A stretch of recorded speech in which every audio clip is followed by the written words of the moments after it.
शब्दों का समर्पण लेके माँ सरस्वती को नमन करती हूँ और साथ ही आप सभी विद्यार्थियों का हार्दिक अभिनंदन करती हूँ। तो बेटा हमने संधि का टॉपिक स्टार्ट किया था और उसके अंदर हमने स्वर संधि कंप्लीट कर ली थी। कल की क्लास हमारी व्यंजन संधि की रही थी और व्यंजन के अंदर भी हमने उसके 2 रूल है वो पढ़ लिए थे। आज हम व्यंजन संधि का तीसरा रूल है वो पढ़ेंगे। तो तीसरे रूल के अंदर हम आज पढ़ेंगे चय का नियम।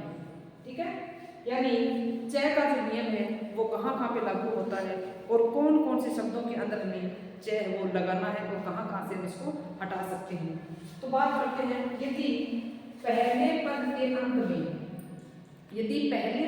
अंत में कोई स्वर हो और उसके बाद चय हो, यानी चय का नियम क्या कहता है कि यदि हमारा पहले पद के अंत में एक स्वर होना चाहिए, यानी स्वर 11 होते हैं, 11 में से कोई एक स्वर आपको मिलेगा, उसके तुरंत बाद क्या होता है, छह होता है। तो संधि करते समय छह से पहले चय का आगमन हो जाता है। मेरी बात समझ रही है आप लोगों को? देखो दोबारा बता देती हूँ, अगर फर्स्ट पद के अंदर या जो प्रथम पद होता है उसके अंदर यदि हमारा कोई स्वर होता है और स्वर के तुरंत बाद यदि हमारा छह होता है तो छह से पहले चय का आगमन हो जाता है। छह से पहले क्या हो जाता है, छह से पहले चय का आगमन हो जाता है। जैसे मैंने यहाँ पे लिखा प्रतिच्छेद, ठीक है, प्रतिच्छेद। अब देखो इस प्रति के अंदर क्या, मैं इसे तो यहाँ लिख देती हूँ, जैसे यहाँ पे प्रति प्लस में छेद है। अब देखो अगर हम इस पद को ध्यान से पढ़ते हैं तो इसके अंदर क्या होगा, इस तय के अंदर क्या है, ई है हमारा, ठीक है, प्लस में क्या है, छेद। यानी कंडीशन क्या कहते हैं हमारी, यदि पहले पद के अंदर कोई स्वर आ जाए उसके तुरंत बाद यदि छह होता है तो छह से पहले हम क्या जोड़ देते हैं, छह से पहले हम चय को जोड़ देते हैं।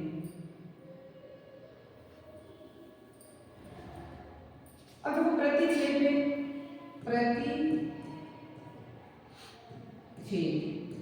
कुछ नहीं करना, शब्द के अंदर कोई चेंज नहीं करना है आपको। ऐसी कंडीशन के अंदर ओनली छह से पहले चय लगाना है, बाकी शब्द हमारा वैसे का वैसा रहता है। ठीक इसी प्रकार जैसे विच्छेद है तो इस वे के अंदर क्या है हमारा ई है, यानी स्वर है, स्वर के तुरंत बाद क्या आ रहा है, छह आ रहा है, तो कुछ भी नहीं करना, विच्छेद। यानी छह से पहले ओनली हमें क्या लगाना है, चय लगाना है।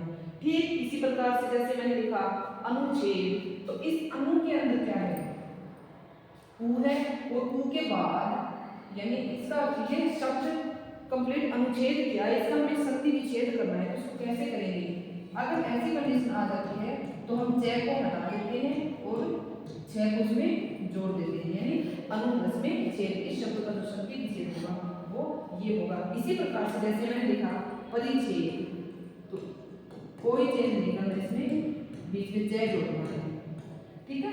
अगर शब्द हमें दिया जाता है कि इस शब्द का आपको संधि विच्छेद करना है तो इसमें क्या होता है कि इसके अंदर हमें चय को हम हटा देते हैं, परि और छेद दोनों शब्द अलग अलग उसको लिख देते हैं। लेकिन अगर हमारा संधि किया हुआ शब्द हमें मिलता है, यानी दो पार्ट के अंदर टूटा हुआ शब्द मिलता है, उसको संधि करनी है, तो प्रथम पद के अंदर हम क्या देखते हैं कि हमारा एक स्वर होना चाहिए और स्वर के तुरंत बाद हमारा छह होना चाहिए, तो ही हमारा ये रूल है वो लगेगा, अदरवाइज नहीं होगा। यानी स्वर के तुरंत बाद अगर हमारा छह आता है तो ही हम शब्द के बीच में चय को जोड़ते हैं, अदरवाइज ये रूल हमारा यहाँ पर नहीं लगेगा। जैसे मैंने शब्द लिखा यहाँ पे मातृ प्लस में छाया। अब देखो इस मातृ के अंदर इसमें क्या है, इसमें हमारा रे ऋषि है, ठीक है, उसके बाद क्या है, छह है, मतलब यहाँ पे एक स्वर है हमारा और प्लस में क्या है, छह दे रखा है। तो इस शब्द का अगर हम संधि करते हैं तो क्या बनेगा, मातृ आधा छह और छाया, मातृ छाया, ठीक है। इसी प्रकार से जैसे वृक्ष छाया है, अब ये शब्द हमें दे दिया, इसकी क्या करनी है, इसकी करनी है संधि। तो संधि कैसे करेंगे, कोई चेंज नहीं करना, इस चय को यहाँ से हटा देना बस। शब्द कैसा, वृक्ष प्लस में छाया, ठीक है। अगर शब्द के बाद जय आता है तो संधि करते समय तो जय हमें प्लस करना है, और अगर शब्द दिया जाता है तो उसको दो पार्ट में तोड़ते टाइम हमें उस जय को वहां से हटा देना है। ठीक है, ये था हमारा जय का नियम। इसके अलावा अगला जो रूल हम पढ़ेंगे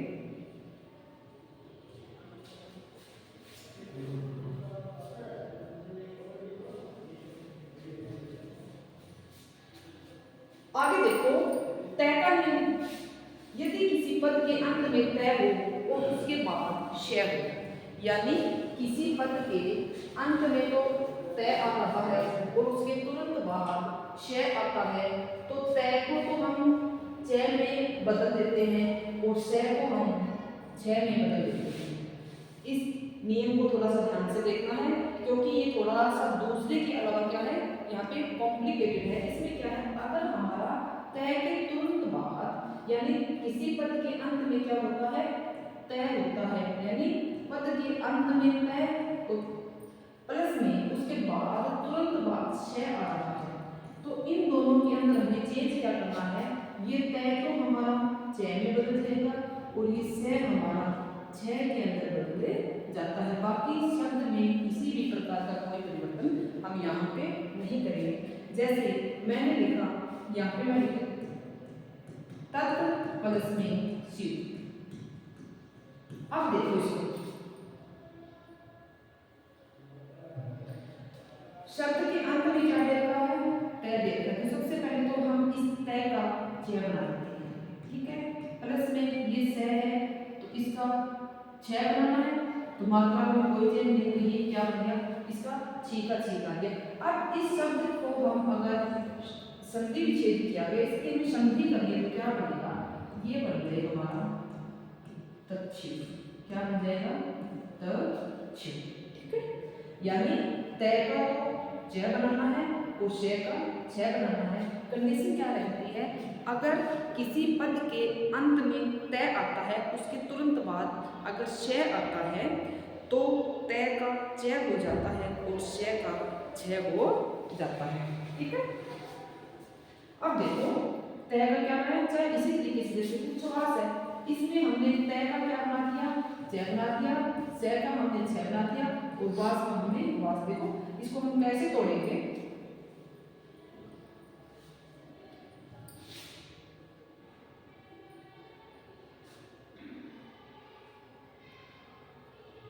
जैसे उत प्लस में श्वास। ठीक है, अब देखो पद के अंत में क्या है, तय है, और तय का हमने क्या बनाना है, यहाँ पे चय बनाना है और इस शय का हमें छय बनाना है। शय हमारा आधा है तो ये हमारा आधा हो जाएगा, ये आधा है तो ये हमारा आधा हो जाएगा। अब देखो इसकी जगह तो हमने ये बना दिया और इसकी जगह हमने ये बना दिया, बाकी शब्द में किसी प्रकार का परिवर्तन नहीं करना है। अब इनके साथ ये जोड़ेंगे तो ये बन गया उच्च वास, यानी उच्छ्वास। उत प्लस में श्वास का जो सही संधि है वो क्या होगा, उच्छ्वास। इसी प्रकार अगला जो है श्रीमद शरद चंद्र। अब देखो ये क्वेश्चन कई बार एग्जाम में पूछ लिया जाता है कि श्रीमद शरद चंद्र का जो सही संधि विच्छेद है वो क्या होगा। अब देखो सबसे पहले हम इन दो शब्दों को लेते हैं। ठीक है, सबसे पहले इन दो को लेंगे, तो इन दो को लेंगे तो क्या बनेगा, श्री म शरद।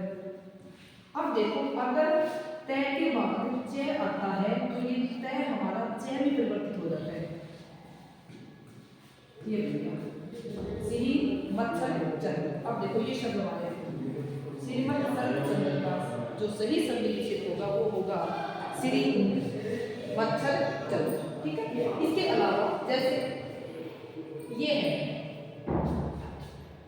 सच्छास्त्र, अब इसका क्या बनेगा, सत्य प्लस में शास्त्र। ठीक है, सत्य प्लस में शास्त्र क्यों बना, क्योंकि इस चय का तो हमने तय बना दिया और छय का हमने शय को बनाया। इसी प्रकार से हम इसको अगर तोड़ेंगे तो सेम चीज, जैसे इसका बनेगा, इसको इसको तोड़ना है हमें, तो उत प्लस में शिष्ट, उत प्लस में शिष्ट।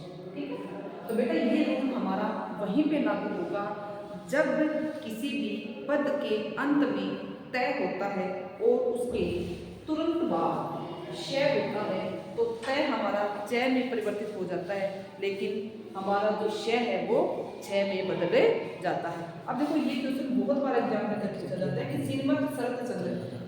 अब इसके अंदर हम पहले इन दो शब्दों को तोड़ेंगे और उसके बाद हमें इस शब्द को ऐसा कैसा लिख देंगे। क्यों? क्योंकि शब्द में कोई चेंज हमें नहीं करना। संधि है वो वर्णों के अंदर होती है और वर्णों के अंदर में केवल मात्र मात्राओं या एक वर्ण को ही तोड़ना होता है। इसके बाद अगला जो रूल है वो पढ़ेंगे हम तय संबंधी नियम।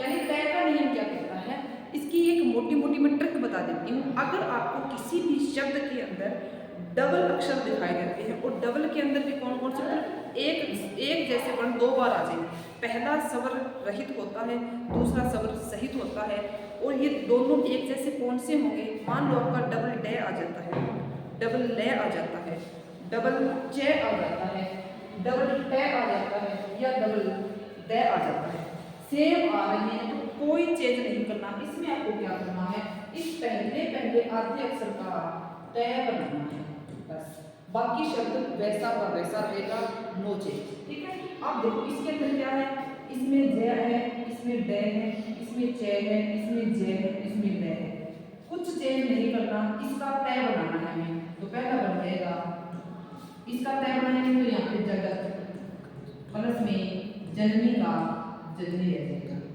जननी का जननी। इसी तरह से इस डे का हमें तय बनाना है, तो पुत्र प्लस में ये डैन का डैन रह जाएगा।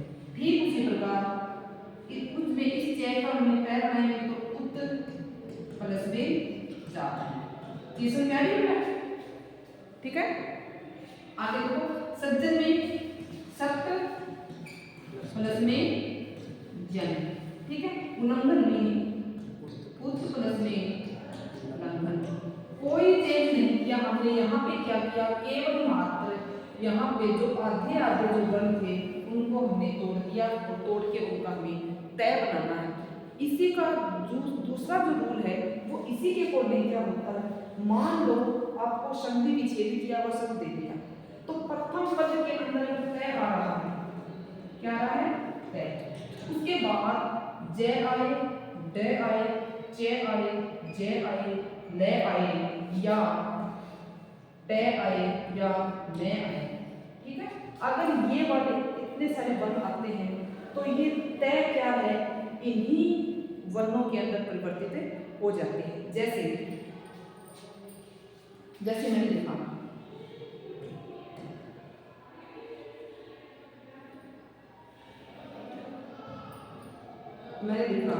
मत प्लस में टिक्का, ठीक है। इस तरीके से मैंने लिखा तत्व प्लस में। अब देखो, अब ये शब्द तो हमने देख लिया, हमें शब्द दे दिया और जो आधा अक्षर हमें दिखाई दिया उसका हमने तय बना दिया। मान लो ये वर्ड शब्द हमारे सामने आ जाते हैं, तो इसको हम कैसे करेंगे, तो मत प्लस टिक्का, तो तय के बाद हमारा तय आ रहा है, तो ये जो तय है ये हमारा तय में बदल जाएगा।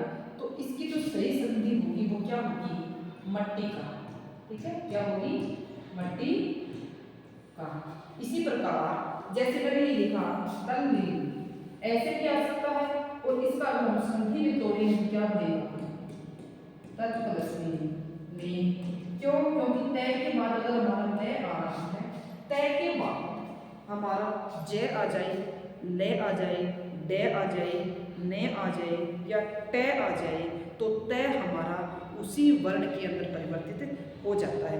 ये तो थी आपकी किताबी परिभाषा। अगर हम इसको शॉर्टकट तरीके से करें, अगर आपको किसी भी शब्द के बीच में डबल अक्षर दिखाई देते हैं और डबल के अंदर जो 6 मैंने आपको बताए हैं, डबल डे हो, डबल ले, डबल चे, डबल ने या डबल टे हो, तो ही हमारा जो आधा अक्षर है वो तय के अंदर परिवर्तित होगा। बाकी शब्द के अंदर हमें किसी भी प्रकार का कोई चेंज नहीं करना है, ठीक है। इसी से रिलेटेड जो अगला रूल हम पढ़ेंगे वो है हमारा मैं का नियम, ठीक है।